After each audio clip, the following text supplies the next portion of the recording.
Hello and welcome back to the channel. Thank you for joining me in another of my wonderful interviews. Now, as you know, on this channel, we've been talking about the stuff they've been doing in the sky. Have you looked up? Have you seen it? Of course you have. You know what's going on, and we feel pretty impotent about doing something about it. Well, I want to find out more, and so I was reached out by a couple of very lovely chaps who I've been talking to behind the scenes for a couple of weeks. These are pilots. Now, they want to keep their identity naturally hidden for obvious reasons. They work within the industry and they know what's going on, but they are prepared to speak. And this is a chance for you and I to find out a little more about the real murky world of the chemtrails, the climate engineering, the stuff they're doing in the skies. So, ladies and gentlemen, I'm only going to give you their first names, and we've also digitized their voices, and if it's not digitized enough, you may find that even my voice has been digitized in order to protect their identity. So I hope you'll bear with us. So first of all, I'd like to introduce Eve. Hello, Eve. Yes, good evening. My name is Yves. I am a commercial pilot. I have been for just over 25 years. I flew 10 years in freight and then the rest of 15 years on business jets. And so I have extensively traveled all around Europe, America, Canada, the Middle East, and as far as Singapore. And I'm based in Frankfurt. And my original country is Belgium. Thank you very much, Eves. And the second pilot who we're going to talk to is Russ. Hello, Russ. Hello, Richard. Thanks for having us on your show. I'm Russ. I've had a lifetime in aviation, starting off firstly in the military. Then I moved on to commercial flights, which include passengers and cargo. And currently I'm working in the private sector, both the UK and into Europe. Well, thank you very much, both of you, for joining me. This is a great privilege of myself, and it's going to be fascinating for the audience to find out exactly what is going on. As I said at the beginning, we're all aware now, I think, and a lot of people are waking up to the fact that the skies are not what they were perhaps, I don't know, 40 years ago. Maybe they've been doing it a long time, but we've certainly seen a huge amount of this spraying. I'd like to find out from you both, A, what it is they're doing, what they're spraying, and if you have any idea about who's doing it, why they're doing it, and what the motive is. These are some of the questions. And of course, finally, what we can do to put an end to this, because if we're all breathing in whatever is being sprayed, that potentially is damaging our health. And that's not a good thing for anybody, especially as none of us has asked them to do that, as far as I know. So who would like to kick off with what they're spraying and perhaps why? Yes, I can answer that, Richards. So what they're spraying, we've all around Europe, we have had tests done from the dust on your car, from the dust on roofs, and I've noticed the chemtrails personally for about the last 10 years. So they have been tested. If you go onto a website that I'll give you initially, it is geoengineeringwatch.org. That's geoengineeringwatch.org. A lot of confirming information can also be found on that website. So we have had many samples tested from various laboratories where they have mass spectrometers, and the main constituents are barium, strontium, aluminium oxide. The first two are carcinogenic. Aluminium oxide promotes Alzheimer's disease, amongst other things. And there are various microplastics, up to 2% uranium, and graphene oxide, which we all know about. These tend to be the basic elements in what they're spraying. The justification for it, they say, and we're talking the New World Order, globalists, etc., is to dim the sun, because it's climate change or whatever they want to call it next week, is to dim the sun and to insidiously poison everything. It is the depopulation program. It all leads back to that. It leads back to the World Health Organization. It leads back to the WEF, the WEF at Davos, and the main players who are sponsoring this are the Bill Gates Foundation and various others. But this is in their Agenda 2030, in the Agenda 2021. It's well documented in the Johns Hopkins University agendas. They are all publicly available. So it essentially does two things. It is to block out the sun and to insidiously poison everything. And just by blocking out the sun, of course, you're actually depleting the amount of vitamin D that people can receive, and also, of course, prohibiting plants from growing, and if not plants, then animals, and consequently humans. Precisely, and yes, it's the the animals are eating the grass. It's in the grass. We've been speaking to a lot of farmers. As I say, I'm from Belgium, and a lot of the farmers there are reporting all sorts of problems with animals, particularly newborn animals such as lambs. And yes, it's starting to affect everything, and it is insidious. And of course, your doctor, when you have something wrong, they have no idea where it's from. Yes, and this has been going, we know, from at least the 1940s, but I've had reports that hot air balloons were sort of mucking about with weather testing in the 1880s or something. Yes, also it's in the public domain. If people search for this, there are hundreds of geoengineering patents have been applied for by a variety of companies from around the world. And again, it takes a bit of research, but if you do the research, you'll find that the main sponsors for a lot of these companies all go back to the same sources, which is some of the Soros foundations, the Bill Gates foundations, and so on.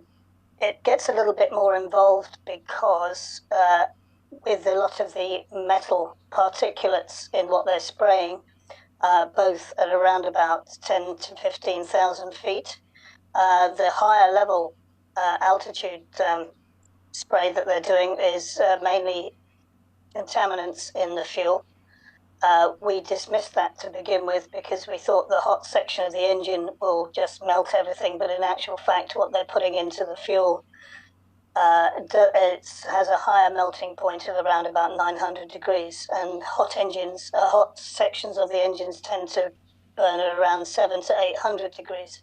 So, but much of these spray applications that you can see aircraft doing actually doesn't go through the fuel. Some of it's in the fuel, a very small amounts, but a lot of it is actually external nozzles. So HARP, which I think everybody has now heard about, there are various sites around the world. This is high frequency, but they're using thousands of watts. So it does affect the ionosphere, and having the metal particulates in the ionosphere already, they can then cause different pressure or heat domes, as they call it, which then manipulates the jet stream, which then picks up more water as it has a longer sea track, and then when they collapse the heat dome, the jet stream then comes over the UK, over Northern Europe, and we have 2 to 3 times the normal rainfall. This is all done by design. When people look up and they see the aircraft flying overhead, the immediate thought, I suppose, to many who are awake to what's going on, is that these have been either fitted covertly or with the pilot's knowledge to normal commercial flights. Is that the case, or are these special aeroplanes doing this? It's a mixture of both, actually. The initial culprits were freighter aircraft that have been converted. We've done a lot of research into this in Europe, and we're finding there's a company who supply freighter aircraft called ASL. They have actually supplied some of these companies some of these aircraft, leased some of these aircraft to various companies around Europe, freighter companies, who then applied for the conversions, which are fairly simple to do. In the UK, there's a couple of companies that we've also been keeping an eye on.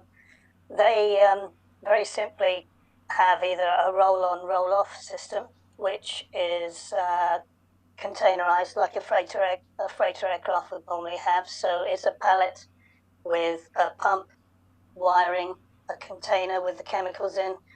They get loaded onto the aircraft, they get slotted into position, an engineer will connect them all up, and he'll get airborne.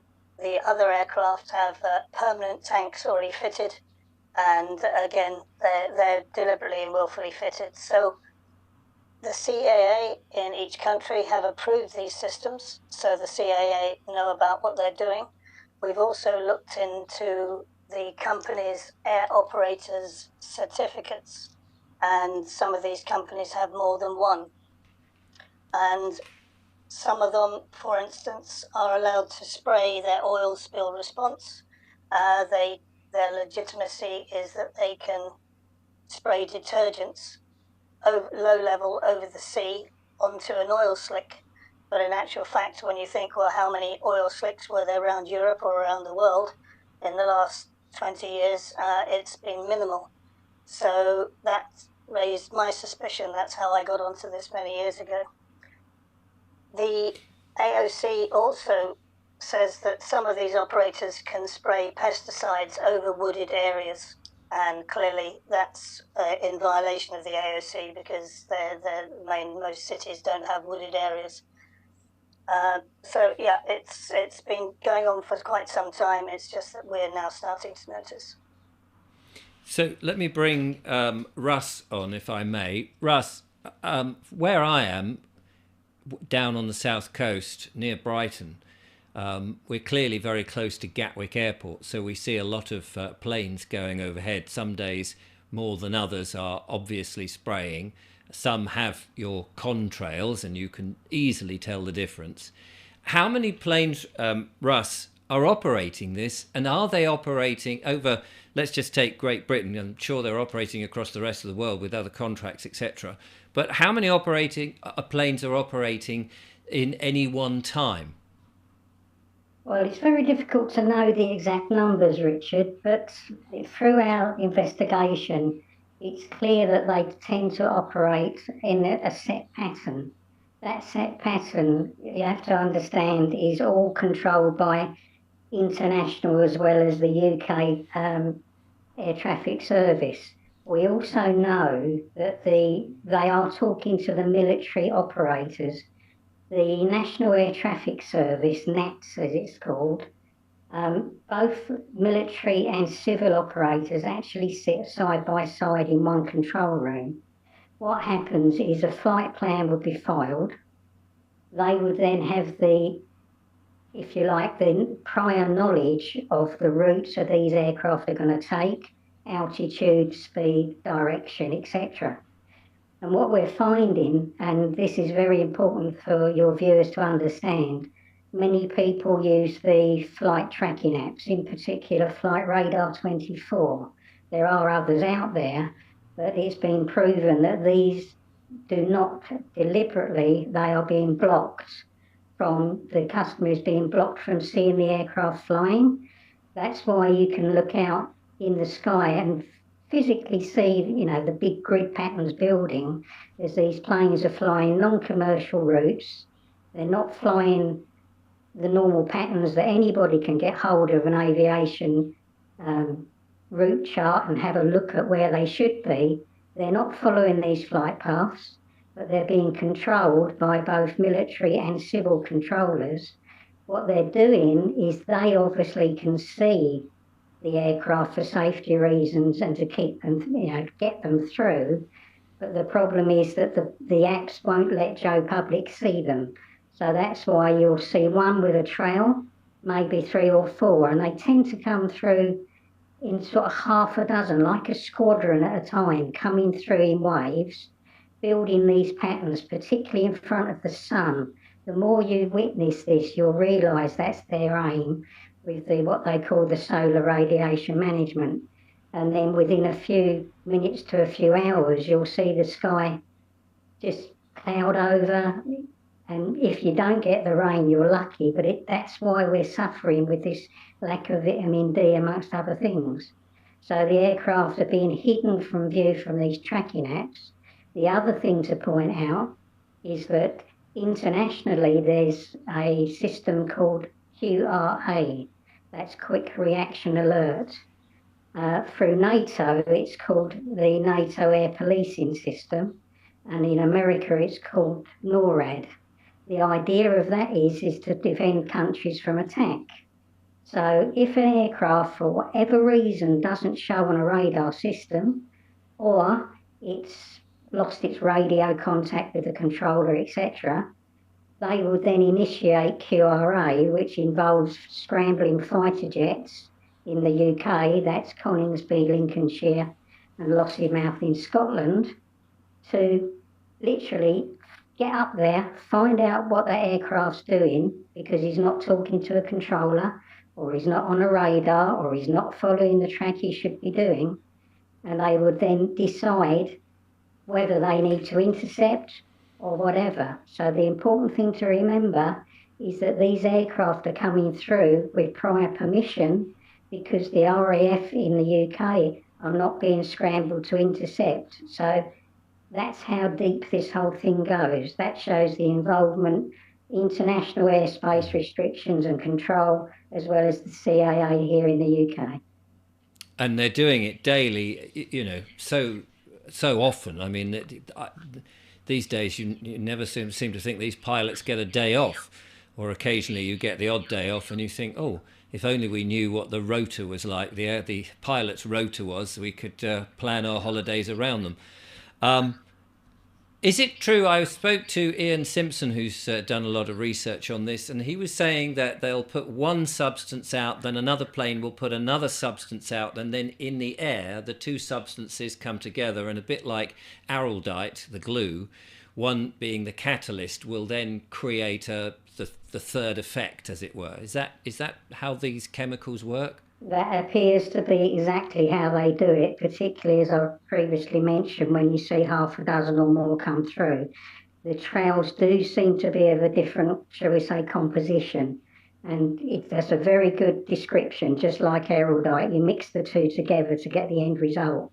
And then, of course, as has been previously mentioned, if they want to then move the jet stream and change the weather system to attack, for example, a particular area of the country for, say, farming, and make it extremely wet for a short period, or indeed the other way, make it extremely dry, then they'll fire up HARP or 5G or Doppler radar systems that would manipulate the nanoparticles in those trails, and hence they can control the weather and the jet stream accordingly. Do we know when they switch on things like HARP so that it starts to use the vibrational technology, whatever it is, to start doing that? Do we know, are we able to recognize, say, the pattern in the clouds that has been manipulated from the ground? Yes, indeed. There is a particular pattern which is, they call it mackerel sky. I don't know if you'll be able to add a picture to the video, but mackerel sky is very, very fine ripples in the sky. They say, well, the meteorological term is that it's caused by frequency waves in the upper atmosphere. That is true. But the thing is, of course, if you want to do something covertly, without people cottoning on to what you're doing, you're going to make it look as natural as possible. But there are time and time again examples of where they've sprayed and then they've manipulated. Everybody's witnessed and photographed and videoed this mackerel cloud. And the mackerel cloud is confirmation that HARP has been used, or indeed 5G or Doppler radar. And I'm just looking now on just on ordinary Google images, and we can see samples on the line here of mackerel sky. Yeah, which is that's the giveaway. It's very difficult to obviously know if it is mackerel, genuinely mackerel, or it's been manipulated. But again, it normally coincides just within a few hours of the spraying occurring. Right. Yeah. Let's go back to Eve's. One of the things that is particularly worrying is, of course, as you mentioned, the poisonous effect of this, that people are breathing this stuff in.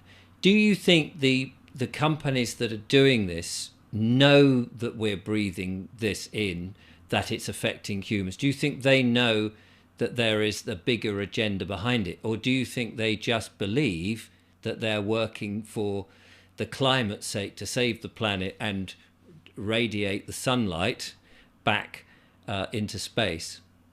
That's a good question, and it's one that I've come across many times before. The answer is maybe when they started out on this, they saw it as a business opportunity. Let's not ask too many questions. In short answer to that question, I'd say yes, they fully realise what they're doing. Anybody, once you've found out the constituent parts of what you're spraying, anybody can then look it up. You can Google it if you have to, and you can find out what the net effect of these chemicals will have on mankind, human life, plant life, and so on. The pilots, the other tangential to that question, I would say the other question I get asked is, do the pilots know what they're doing? Yes, they do, 100%. If you have dangerous goods on board, which these chemicals will be classed as dangerous goods, the captain has to have something called a NOTOC, which is a notice to captain. And that will list where the dangerous goods are. This is very common with freight aircraft. So a freight aircraft can have 1,000 different manufactured goods on, but then he may be taking radioisotopes for an X-ray machine. Now that's dangerous goods. They have to be handled and they have to be packaged to a minimum requirement, and there may be certain parts of the aircraft that it's not allowed in, and so on. So if the idea behind this is if an aircraft has to divert due to an emergency, then the captain runs off the aircraft with the NOTOC and he says to the fire chief, yes, I have radioisotopes on board and they're in that section of the aircraft. That's what it's all about. They will know. They will know. Plus the fact, to take that a little further, we found out that in Europe, about 2/3 of the chemicals come from America and about 1/3 of the chemicals come from India. And there are various companies bringing them in. The military, we also believe, are bringing them in. As I said before, I'm from Belgium, and there's a base there, Zoetendaal, and they've been operating, the military have been spraying for quite some time. In fact, the military have been spraying a lot longer than the civil operators. Civil operators have probably been in the last 20 years, and they've upped it in the last 4 to 5. But the military before that, the pilots know what they're spraying. Not only the pilots then, but presumably the rest of the people involved, the ground crew that would be loading the chemicals, the manufacturers of the chemicals must have an inkling of where this stuff is going. All the people associated with the app and the military themselves, they must surely be aware that they are breathing this stuff in an everyday way, not necessarily at work, but sitting in their garden on a day off going, oh, they're up above. They must have an inkling that they are slowly poisoning themselves, haven't they? Excellent question, yes. You would have thought that people would have worked that out by now. The access to, the whole system is very cleverly designed. A lot of these freight companies, particularly the dedicated ones who are just spraying us and not taking freight, they have a very strict code, standard operating procedures. You'll find that a lot of these pilots are ex-military, so they would have signed their country's Official Secrets Act. They know how to keep their mouths shut. The engineers that work on these aeroplanes typically are ex-military. Again, the same rules apply. The suppliers of the chemicals, their chemicals are used for whatever. They probably don't ask too many questions. The people that mix them, yes, they will know for sure, but there'll be very few. And again, they'll be under very strict contracts of non-disclosure agreements and so on. It's very well organized, but the amount of people doing the handling will be minimum. What we have noticed is that the point of entry for a lot of these chemicals tend to be larger airfields because they're being brought in by 747s or heavy military jets. They are then distributed to smaller airfields, presumably by road. Airfields, I'm going to mention a couple of in the UK, for instance. Cardiff is a good one because the public really can't see anything of the airfield. They've got some hangarage there where if any aircraft are between the hangars, again, the public can't see this. So it's ideal for these operators to use these type of airfields where they can't be seen. And these people who are doing this and handling this, on the lower sort of ranks, presumably they also have wives and children that they must be aware they're also poisoning. I mean, it does seem crazy that these people, but maybe these people have been selected that they don't have any family or don't give a monkeys about their family and their mothers and fathers and so on. Despite the fact that it may be a small number. Yeah, it's a bit of a mixture, Richard. I mean, I fly business jets, so I've been to many, many different airfields in the UK and all around Europe. And talking to a lot of the ground handling agents, some of whom obviously will deal with these chemicals, the amount of people that are allowed to deal with them will be absolute minimal. They are being told not to ask questions and just to get on with their job. And the usual threat is that they would be sacked if they do get involved or they want to ask too many questions. That's standard, seems to be standard. But what has shocked me is the amount of people that are working at the airports that just don't seem to be aware of their environment. Typically, I saw a very unusual aircraft which was out of base. It was a Delta aircraft, and it was at Manchester Airport. Now, Delta, I know, do not fly into Manchester, and it was an Airbus A330, and I know full well, as many people do, that there is an Airbus going around with the Delta livery, and it's got Delta written underneath it, and with an American registration. We don't believe it's actually being operated by Delta, but it was at Manchester and it was out of place. They don't fly there. And of course the excuse is given that, oh yes, it was a medical emergency and it was a diversion, a long haul diversion, so the crew are in the hotel. People need to learn to question things. And one of the things that I know, well, we know many people who are now starting to inquire about this. It's difficult because the intelligence that we need is people who work at airports, air traffic controllers. We need them to speak up. We know their jobs are being threatened. I've spoken to one or two air traffic controllers and they've said, yeah, we can't talk about certain things. And they won't because they're so scared of losing their jobs. But we do need more registrations. We do need them to start speaking up. The amount of people, as I said before, who deal with these particular packages, these chemicals, are absolutely minimum. I think they just blindly do their job, which is very sad. But yes, you're right, they're breathing them in.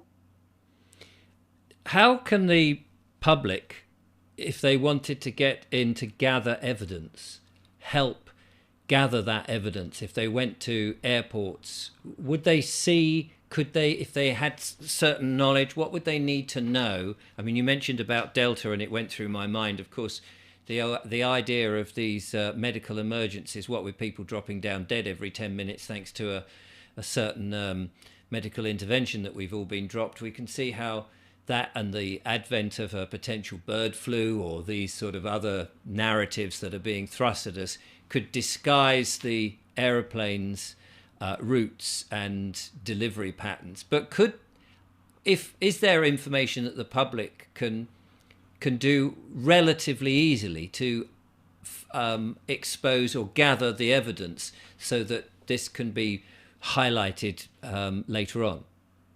Yes, there's a lot of things they can do. So, number one, now you know about it, please be more attentive. We know that the aircraft that are physically spraying over the land are between 10 and 15,000 feet. They tend to fly quite slowly and they're not on your flight radar apps. So if you have anybody with a good camera or a good camera phone, or indeed a telephoto lens, somebody who's a photographer, photographs of these aircraft with location, time, date, distance, not distance, the direction that they're flying. When they go to the airports, anything unusual equipment.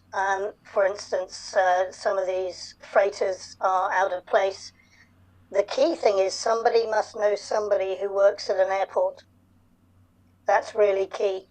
And what we're going to do is we're just asking anybody that works at an airport, it's your next door neighbor, it's your friend down the road. Ask them. Now there's a little trick that they can do. As I said, don't tell me, just write it down. So if they get a registration of an aircraft or something like this, it's just to be more attentive. The other thing we would say is over the sea, they're spraying the sea as well. We know this. They tend to drop down to around about 5,000 feet. And we've noticed various places, particularly the Pacific Ocean. You can actually see the chemtrails with some of the live satellite feeds that you can get. We also know that they've been spraying over the stretch of water between, I think it's Cornwall and Devon, I think it is, and the South Wales coast at 5,000 feet. So fishermen, farmers, everybody, yes, just pay more attention. Photographs, and there's plenty of websites out there now that you can actually go and post these on. One of the things I suggested, and I've yet to compile it because I haven't really got enough good ones to put on the show, unfortunately, because it all takes a bit of time, would be time-lapse photography, getting a camera, setting it up, and then over a period of hours, or even an hour or so, show how the aeroplanes have come into the sky, and then watch the formation of the clouds to prove exactly what's happening. If lots of people were doing that and posting those images so that more people could see the impact of that, would that help? Yes, it would greatly, particularly if there's a timestamp on the video. Yes, absolutely. Let's go back to Russ. One of the things that has been given to me as a alternative solution, or suggestion rather, is that what we're seeing is the amount of pollution over the last, what should we say, 80, 90, 100 years since planes have been flying, that it's actually the fact that it's whatever the aeroplane fuel is, diesel, petrol, whatever it is, and it's the accumulation of that up in the atmosphere. Is that even possible, or is that complete nonsense? Well, it is possible, but what we've got to realise, Richard, and everybody's got to realise, since COVID and the way everybody was, let's face it, duped in many, many ways, and to this day they're still trying Project Fear, the ramping up of the geoengineering has surpassed anything else that's been done. Yes, the percentage of what's in the sky is genuine contrails, but now I would say it's definitely more like 96, 97, maybe even 98% of the lines you're seeing in the sky is this poison. And just to go back to what we were saying previously, the brilliant Dane Wigginton on geoengineeringwatch.org, he has a YouTube channel, and he does a weekly update, normally comes through to, I think the UK gets it on a Sunday, and he does an hour-long update of news from around the world regarding geoengineering that, of course, the mainstream aren't reporting on. Now, if we go back to the recent Dubai cloud seeding fiasco, that was nothing new to people like us that know, because in fact they overcooked that, and that's what created them disastrous floods that everybody knew. It was so bad that mainstream couldn't avoid reporting it. That was actually done again. It was actually done previous to that in November of last year. And there is a video that's available on YouTube. If you used to type in Dubai floods November, of the desert under 6 foot of water with camels trying to actually having to swim to survive.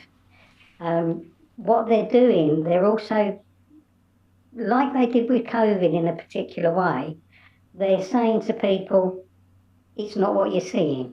You're not seeing it. Don't believe your own eyes, which of course is a quote from 1984, George Orwell. You know, their final command is, you know, you do not believe your own eyes or ears. Well, we can all see what's going on.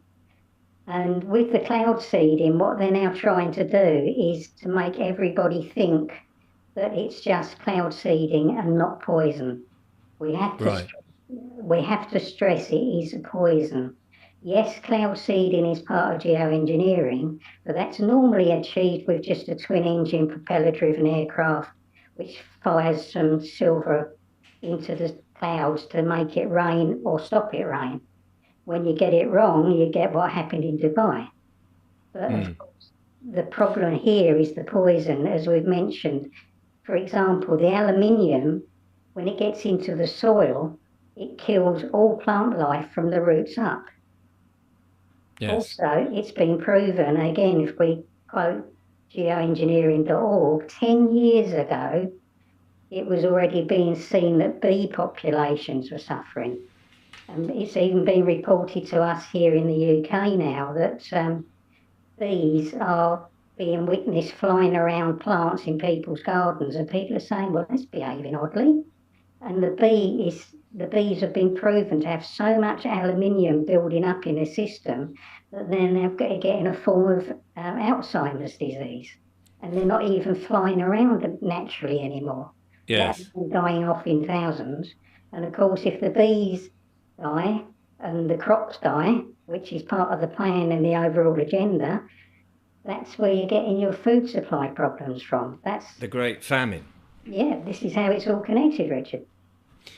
The MPs say, and people have sent me freedom of information requests, or they've been in touch with their MPs and said, you know, we know what's going on. The MPs keep saying, no, this is part of the, if it's happening at all, they'll come out with the same story, that it is to dim the sky, to radiate, to save the planet, and all of that, which may well, you know, as we've discussed, is part of the story, or is the cover story, literally a cover story.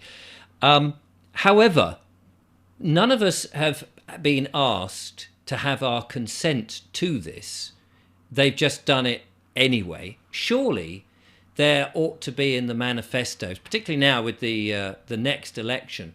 Do you think it would be, and I did make a video on this, that the MPs should be asked if they are going to be doing this and continuing to do this, if they want our vote, and if they are going to do it, perhaps we should be saying, well, I'm not going to vote for you because I've not consented to have anything sprayed in the sky. No matter what it is, it's going to come down at some point and we're going to breathe it in. Do you think blitzing MPs and potential MPs and all these candidates getting in is a sensible suggestion to get them to promise to campaign against it, or to say that people don't want it? I think, if I can jump in here, I think that's an excellent idea. I know that the people have actually been serving notices on their MPs along those lines. The MPs would just like to establish these, it's the same pretty much for the UK and around Europe. A standard letter comes back and the MPs will not go back to the foundations, which is the Paris Climate Accord in 2015, which all member states signed an agreement saying that this is what they would go ahead and undertake the geoengineering. None of us had a say in that. But the MP will find some comfort under the false legitimacy of this Paris Climate Accord. Now, the Paris Climate Accord is totally based on fraud. You won't get the MPs to go beyond that. They'll say, no, everything we're doing is in accordance with. So the fact is, we know that it's based on fraud because we know the CO2 levels. They've lied about it. We know all that. To go to your MP and say, what would you do? What is your take on this? That is a very, very searching question. And I think when MPs realise now that if they are in any way going to support this, they're not going to get a vote, they have a choice. They either genuinely change their minds about something and campaign actively against it. And I think you'll find a lot of MPs won't, because I think a lot of them we've found that have been either, I've got to say this carefully, there's been inducements and they're paid for. However that inducement has been, that they're paid for. So that effectively will be the end of their career. So they're actually driving themselves into a hard corner, and it's organic. But people should be asking their MPs that precise question, yes. I mean, presumably once they've been put on notice and they've been told this is what's going on and here is the evidence as we can present it, if they are complicit with that, that is that they are then complicit to effectively, and I don't like to say this, but murder. Accessory after the fact, yes. I think a lot of people, including myself, gave our local MPs the benefit of the doubt. I certainly did about 5 years ago, and that's called, if they were trying to do something and it's gone wrong, but it was done in innocence, that's misfeasance. This is the Black's Law Dictionary now. Malfeasance is when they know they're doing something wrong, or they've been told they've been doing something wrong with evidence, and they continue to do it. It's now willful, it's malicious, that's malfeasance in public office. That's a very serious offence. And those people who are in the cabinets of our various governments, that is treason. And that's where international law and the law of war manual comes in. And it doesn't matter what agreements these companies have got with the government saying that they cannot be sued or they cannot be pursued. They are invalid because everything is based on fraud, and there are ongoing military tribunals, and it's only a matter of time, I believe, before that they will catch up with these people. But in the meantime, yes, we serve notice with evidence on to every MP in every country. So certainly my viewers, who are on the whole quite active and quite keen to get involved in this sort of thing in terms of writing to MPs or to anybody else, even the companies that are doing this to show their disapproval or to show their anger in an honourable way on paper, to say we know what you're doing and we're putting you on notice, that they could certainly get their pens warmed up, as it were, to get in touch and show the evidence. And you've pointed to Dane Wigington's site at geoengineeringwatch.org, which as a good site. I know, again, I'm referencing Ian Simpson because I've had him on the show fairly recently. I've also had Dane on the show a couple of times. Ian's take was that we would have to have some form of legal case to make this into a precedent. I'm not 100% clear how you would do that, but do you think that is a way of stopping this that nobody actually wants or nobody's asked for, or is there a better way? That is a way. It is an option for us. The only issues that we have discussed this at length. And by the way, I just want to say at this point that we're not lone soldiers fortunately, there are more and more people waking up in the aviation industry. I know personally now 4, 5, 6 pilots in the UK that are very active. I know about 15 in Germany that are very active. I know 5 in Belgium that are active. So there are more and more people now getting aware of this. To answer the question, the legal system, as it stands at the moment, is incredibly corrupt for the reasons that we know and we mentioned before. To get a case, to mount a case, would be fairly costly. It will be rigorously defended by lawyers who are on the wrong side of the fence and judges that are on the wrong side of the fence, and that would be very consuming as far as the cost is concerned, and also very consuming time-wise. And I would suggest it's time that we don't have.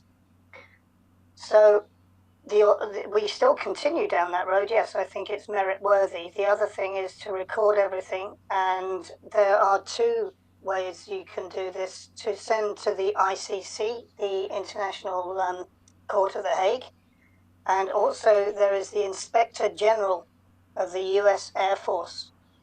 And if you go online and look up Inspector General US Air Force, you will find a section there to report corrupt persons, and you can register your details. So that's with the US Air Force, Inspector General. The reason why I mention this is because there are ongoing military tribunals, and they are all over. They're not just Guantanamo Bay, they're in Diego Garcia, they're on several aircraft carriers and so on. They are going through a very long list of indictments that have been ongoing since, I believe, 2019. Once they've almost gone through all of them, and they are estimating 8.5 million further indictments for, shall we say, middle and lower management. And this will be everybody that has been proven to be conducting operations which are considered crimes against humanity. And chemical spraying of people is crimes against humanity. No 2 ways about it. We see this daily. Every time we get airborne, almost every day, we see them in the sky. And I have a trick where I switch off my air conditioning. You have to do it very carefully because of the pressure on the ears.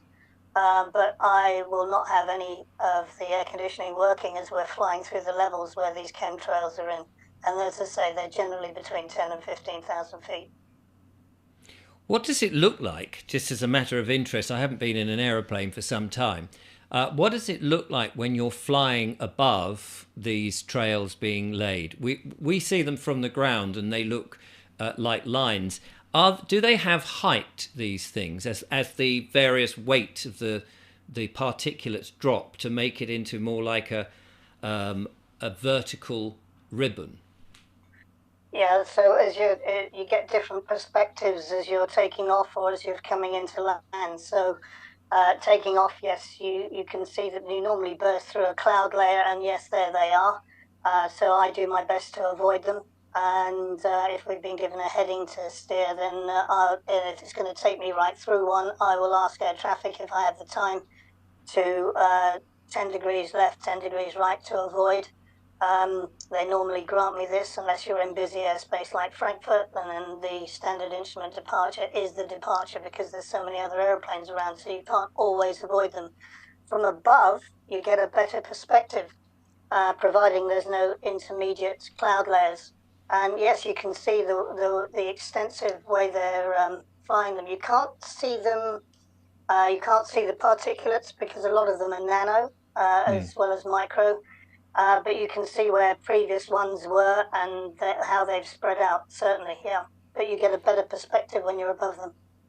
I assume that somewhere online there are photographs from above to show it, and that sort of thing would be quite useful, I suppose, if anybody's going on holiday or in an aircraft and can take pictures of like that, just to give us a different perspective, because I think when you're on the ground, they can seem, perhaps to the ordinary layman, innocuous, But once you know what they are, and I'm just looking at that picture that's next to me at this very moment. I mean, the amount of stuff that's in the sky there, and you know then it's all these heavy metals which should not be anywhere near our lungs and in our bodies. It's incredibly scary. But to the layman who is unsure about all of this, they're still thinking, oh, it's just it's just that contrails gone mad or something. But from above, do you get a feeling that they're bigger, thicker, deeper, more complex? Yes, yeah, they're very intensive. 9 times out of 10, they're very intensive. They're also, depending on the aircraft and the fit that they have, the method by which they can spray these chemicals, you can actually determine, I think there's an operator using a 727, and that's got a big boom at the back. That's very distinctive because that leaves a very wide stripe. So, yeah, it's... I don't know what else to say about it. We can spot them a mile off. It's a good idea for any holiday makers. If they see them, yes, let's have a video. The window that you're sitting next to tends to be very limited on your angle. I've taken videos from the cockpit now and of aircraft below chemtrailing, and they have been posted online. What do you think, we're sort of running out of time now, what do you think the outcome is to prevent this and to stop it? And how long do you think we have before the effects of this have really ramped up so much? I mean, it's so difficult now to tell what's making people ill because we live in so much poison with the EMFs of our business world and home world, with 5G or the normal 4G and all of that going on. A certain chemical that's been injected into people because they were frightened of a certain virus, and now water pollution that we know is happening, and the skies. I mean, everything is against us. But do you think that, and we've seen this particular, that from the winter till this point, it still feels like winter because the temperature drops as soon as those clouds come over by several degrees, which is extremely noticeable. There's no warmth in the atmosphere that you would normally get, which does seem to be characteristic of it. Is there a positive outcome? Either of Russ or Eve. I'll let Russ answer that one first. Definitely a positive outcome if we can all get together to save humanity by just looking up at the sky, taking the pictures, taking the video that we've already discussed, making people aware that what they used to see in the sky when they were younger is no longer there. Where's your blue sky? Where's your sunshine? Why does it sometimes, when it's cloudy, when you go outside, it smells? You can smell the atmosphere. You know something's not right. Just get people to look up, question things. The more we get people that are awake and spread this knowledge, then we can defeat it. I can't give you a time scale, but we will prevail. I promise you that. Yeah, I'd like to add to that. I totally agree with what Russ is saying. And let's not forget, we have been enslaved, definitely been enslaved with everything, taxes and everything, and the whole system is changing. Just on a bit of a spiritual side, we have God-given rights, and no man has any right to take those rights away. No one. So it needs to be, it will be defeated. It will be defeated. And the earth and nature does have a wonderful way of recovery. It's historically, that's always been the case. So we do need everybody to be vigilant, put in what you can. Facebook has been actually exploded with people's posts and so on, but equally, sadly, there are these shills out there that are obviously hired guns to spread disinformation. They're very clever in the way they can do it. It can be very subtle. and they're just there to make you angry and hopefully dissuade you from continuing. No, we need to march through this, and so we need any bits of information. Never think that any information that you have might be too small for anybody, because it's 9 times out of 10 it's the missing piece that we need. On a final note, I've got to ask you, because people have been talking about this for a long time now, or it seems the last few weeks, and it's become a bit trendy and a bit, I don't know, left of field. Organic white vinegar, the fumes of that, does that make any blind bit of difference, or is that just hopium? I've not tested it, so I can't really answer that one, I'm afraid, Richard. Have you tried it, Russ? No, not at all. I've obviously seen the posts and had conversations, but we've got no evidence that there's anything in it. But why not try it? If it makes you feel better, and if you get the proof it works, then great. Shout about it from the rooftops. Absolutely. If anything, do give it a whirl. Listen, gentlemen, it's been an absolute joy, and very, very fascinating for me and the listeners watching today. Thank you so much for your time and raising your heads above the parapet, albeit somewhat disguised as best we can. Please continue to do what you're doing and reporting and getting the message out. And of course, we will do our best on this channel to continue to talk about this subject, which is, as you say, it's growing. I mean, people are beginning to look up and they're beginning to take notice. And the next government in this country at the election on the 4th of July maybe should be thinking very closely if they want to keep their seats or stay in government, particularly as you were saying about the military trials, whether they want to even stay free people, they should be concerning themselves with one of these biggest issues, and that is the poisoning of the skies and the air that we breathe, as well as the food that we eat. So I just want to say a big thank you for coming on and very much appreciate it. You're very welcome, and I just encourage all your listeners just to continue what you're doing and just do your own research. Absolutely. Yeah, thanks very much indeed, Richard, and we will prevail. Thank you so much. Well, there we are. That's Yves and Russ, pilots. They're telling us what they know and how they've been watching this over the last X many years, 10 years or more. And it's now up to us to continue their work by doing the best we can, making this as obvious as possible so that there is no option but to stop. I'll be back with more monologues and more wonderful guests, but in the meantime, thank you for watching. Till next time, from us all, goodbye. Sei sotto un cielo sbagliato.